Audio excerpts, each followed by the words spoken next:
현재 중국 언론은 매우 화가 난 상태로 한국에 대한 불쾌감을 표하고 있는 상황입니다. 중국의 삼파오 스포츠 월드는 한국이 봐줄 거라 생각하지 않지만 한국 언론은 굉장히 오만하다라며 중국은 한국을 상대로 역대 2승밖에 거두지 못했고 한국은 공안증을 거론한다라며 한국은 한중전이 있을 때마다 이 표현을 쓰며 이는 중국 인민들에게 매우 불쾌하다라고 했습니다. 그러면서 피파가 왜 48개국으로 참가국을 늘렸겠나 라면서 이는 14억 중국 인구의 월드컵 참가를 위해서며 중국의 시청률과 중국인들의 월드컵 참여는 결국 모두를 부유하게 한다라는 취지로 보도했습니다. 싱가포르를 7대0으로 이긴 한국의 화력에 놀라며 반면 자신들은 태국에 비기는 상황이 나오면서 오히려 한국의 언론에 화풀이를 하는 모습인데요. 그러나 중국 축구 팬들조차 이에 대해 어차피 질 건데 뭐하러 화를 내고 있냐, 쿵푸 축구나 해라 라면서 오히려 중국의 언론에 대해서 핀잔을 주는 모습을 보입니다. 오늘 이 시간에는 최근 중국이 한국을 타도하려고 초대형 프로젝트를 추진 중인 상황과 하지만 시진핑 국가주석까지 관여되면서 엄청난 파국을 맞는 상황을 다시 총편집으로 보겠습니다. 첫 번째, 중국의 한국 타도 초대형 프로젝트. 중국 축구협회의 관계자들은 발등에 불이 떨어졌으며 무조건 월드컵을 진출해야 하는 상황이 되었습니다. 차라리 32개국이면 중국은 핑계라도 될 수 있지만 아시아 출전권이 8.5장으로 대폭 늘어나면서 여기에도 끼지 못한다면, 그리고 시진핑 주석이 경고성 발언까지 직접 한 상황이기 때문에 이번에 월드컵 본선 진출에 실패하게 된다면 그야말로 중국은 최대의 위기에 봉착하는 셈입니다. 따라서 중국 축구가 그러한 위기의 타겟책으로 독일 분데스리가를 구세주로 선택한 상황입니다. 그런데 이번 중국의 선택은 단순히 월드컵을 한번 나가보자는 이상의 계획이 포함되었으며 장기간의 안목으로 중국 축구를 발전시켜 나가자는 빌드업이 담긴 것으로 전해지고 있습니다. 이번만큼은 제대로 해보자, 그리고 독일이 그 꿈을 이뤄줄 것이라는 의견이 제시된 상황입니다. 이번 발표에는 독일의 레전드 마테우스까지 등장하며 더욱더 중국을 기대에 부풀게 한 모습이죠. 선진 독일 축구와 중국의 축구를 접목하고 유럽식 선진 기술을 최대한 이식하겠다는 방침입니다. 그런데 이러한 발표가 나가고 유럽은 물론 전 세계적인 반응은 더욱더 중국을 비참하게 했다고 하는데요. 오히려 천문학적인 돈까지 잃게 생겼다는 겁니다. 현재 중국이 왜 독일을 선택했는지와 한국과 무슨 관계가 있는지 과정이 궁금해지는 상황입니다. 일단 중국에서는 지난 중국에서의 홈경기에 한국의 대패한 경기가 회자되면서 이에 대한 토론이 불붙었는데요. 역시 한국에는 이길 수 없다, 수십 년간 공안증, 더 심해졌어 라면서 중국 홈에서 막대한 홈팀의 응원에 힘입은 중국이 더 비참해졌음을 뜻하고 있습니다. 결국 근본적인 차이 때문에 졌다면서 아무런 효과가 없었다는 말을 반복했습니다. 결국 중국 축구가 뿌리부터 개선되지 않는다면 아무런 소용이 없다는 말이었습니다. 중국인들은 경기 후 다양한 중국 온라인 포털에 모여서 분노의 토론을 벌이는 모습이었는데요. 대부분은 어쩌다가 한국과 중국의 차이가 2018 러시아 월드컵 예선보다 벌어졌냐는 겁니다. 당시 중국은 한국을 1대0으로 이긴 적도 있었고 이번에도 비슷할 것이라고 여겼기 때문인데요. 하지만 한국은 손흥민이 2골 1어시스트를 비롯해 라보나킥까지 선보이는 여유를 부렸습니다.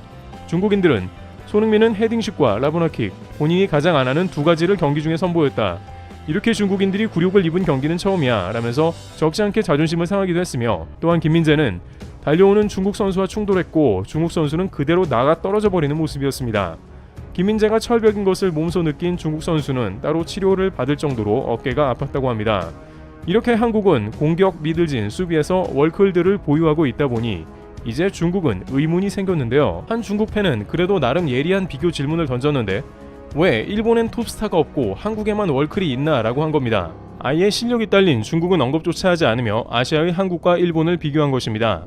많은 중국인들은 이에 대해 동의하면서 한국은 일본보다 인구가 2배 이상은 적은데도 불구하고 손흥민, 이강인, 김민재, 황희찬 등등 최고 스타가 계속 배출된다고 동의하는 발언을 했습니다. 중국인들은 한국은 작은 나라인데 다르다, 애초에 타고난 골격이 다를 수도 있다, 김민재를 봐라 라고 했고, 다른 한편에서는 한국인은 뭐든지 성공하기 위해 부모까지 동원해서 열심히 자녀를 길러낸다 라 했습니다. 실제 한 중국 포털에는 한국에는 부모들이 대학 입시가 있는데도 축구 유학을 왜 보내는가 라는 질문이 올라왔고, 한국 부모들이 축구 교육에 희생하고 열정적이라서 스타들이 많이 배출된다는 취지의 토론도 벌어졌습니다. 중국에서는 축구 유학을 아무래도 덜 보내는 편이고 유소년 축구도 공산당 위주로 이뤄진다고 합니다. 2002 축구 레전드 이천수도 축구 채널 리춘수에서 중국은 유소년 시스템이 없어 축구가 약하다고 했습니다. 하지만 한국을 비롯해 일본은 유소년 시스템과 축구 유학 보내는 인구가 매우 많은 편인데 유소년은 일본이 훨씬 발달해 있으나 그럼에도 불구하고 한국이 일본보다 월드클래스가 많은 것은 키가 크고 피지컬이 좋은 한국인들의 타고난 유전자적인 요소라고 봐야 한다고 했습니다.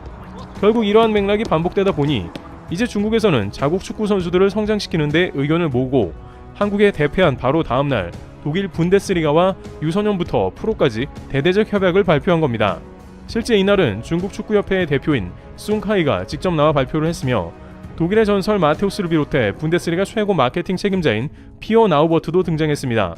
중국 당국은 분데스리가가 오늘날까지도 여전히 아시아 젊은 선수들의 유럽 유학 1순위로 꼽히며 100년 역사를 지닌 독일 클럽의 유소년 훈련 시스템 속에서 빠르게 성장해 왔으며 이들은 각자의 국가대표팀에 봉사하며 또 다른 성과를 거두고 있다고 발표했습니다. 실제 손흥민의 경우도 독일 분데스리가에서 곧바로 유소년 이후 프로로 데뷔한 바 있습니다. 이에 독일에서는 중국 U16 남자 축구의 뛰어난 젊은 선수들을 초청하는 드림 분데스리가 프로젝트를 중국에서 공식적으로 시작했고 이는 전적으로 중국 축구협회의 서포트로 시작됐다는 겁니다. 이 드림 분데스리가 프로젝트는 뛰어난 중국 젊은 선수들이 향후 분데스리가에서 경쟁할 수 있는 장기적인 길을 마련하는 것을 목표로 하며 결국엔 아시아 최고의 국가가 된다는 것도 의미합니다. 중국 축구협회 숭카이 회장은 중국 축구의 발전에는 국제적 관점과 문제 지향, 성실성과 혁신이 필요하다며 우리는 젊은 선수들과 코치들을 위해 이번 협력에 드림 분데스리가 프로젝트를 기대한다고 했습니다. 마테우스도 개막식에 축복을 전하고 자신의 이야기를 결합해 중국 젊은 선수들의 성장과 발전을 기원했습니다. 이런 소식이 들려오자 한 중국 네티즌은 아시아를 벗어나 분데스리가로 향하자라 했고 한국과 일본도 분데스리가 진출 이후에 급격하게 성장했다. 그들은 국대의 주축이다 라 반응했습니다. 그런데 이러한 중국의 야심찬 한국 타도 프로젝트에 대해 싸늘한 반응이 나오는데요. 우선 영국에서는 중국의 축구가 후진성을 벗어날 수 없다는 의견을 제기하고 있습니다. 영국 매체 더 선은 이번 월드컵 예선에서 중국의 토트넘 팬들이 다른 팬들에게 공격당했다 보도했고 관련 영상은 유럽에서 빠르게 공유되었고 중국의 몰상식에 주목하고 있다라 했습니다. 유럽에서도 중국에서는 아직 축구 선진풍토가 전혀 마련되었지 않았다는 반응을 보이고 있습니다. 또한 이번 중국의 드림 분데스리가 협약에 대해 황당하다는 유럽 현지의 의견도 이어지고 있는데요. 우선은 중국은 지금까지 수많은 루트를 통해서 유럽과 협의했지만 돈만 날렸다는 겁니다. 일단은 전 중국 국가대표 리피 감독은 연봉을 300억이나 들여 영입했지만 아무 업적도 없이 돈만 날렸고 중국의 축구 유학도 막대한 금액 때문에 결국에는 공산당의 부유층 자녀만 일부 할 수 있었다는 겁니다. 결국 이런 프로젝트는 독일의 돈 벌기용으로만 쓰이고 폐기 처분될 확률이 높다는 것이죠. 또한 독일의 레전드라고 불러놓은 마테우스는 그 자질조차 의심받고 있는 상황입니다. 최근 김민재가 뮌헨의 최고 불안 요소라면서 수비수 보강이 필요하다는 발언을 했으며 그는 뮌헨의 투엘 감독이 말을 섞기 싫어할 정도로 축구판을 제대로 이해하지 못하는 인물로 분류됐습니다.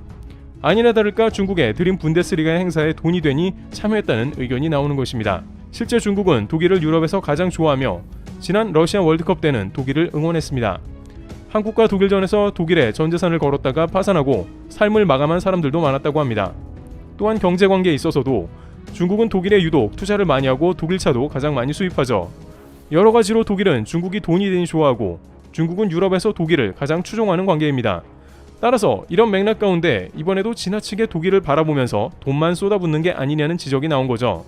또한 일부 중국 네티즌은 다 좋은데 지금 독일 축구가 괜찮기는 한 건가라는 뼈 때리는 발언도 했습니다. 사실 독일 축구 자체가 국제 무대에서 일본에 패하고 최근에는 유럽에서 성적이 별로 좋지 않은 편이라 했고 한 네티즌은 독일에서 배우느니 차라리 베트남에서 배우겠다라고 말했습니다. 즉 독일에 돈만 수천억 원 퍼주느니 내실있게 축구 실력을 쌓지 않은 비판도 나오고 있습니다. 이와 같이 중국은 현재 한국과 같이 독일 축구 유학 등을 보내야 한다는 의견이 쏟아지면서 타도 한국, 어떻게든 한국을 이겨보고 월드컵 좀 편안하게 나가보자는 말이 나옵니다. 그러나 일각에서는 모든 것을 유럽에서 혹은 돈으로 해결하자는 자세에 의문을 표합니다.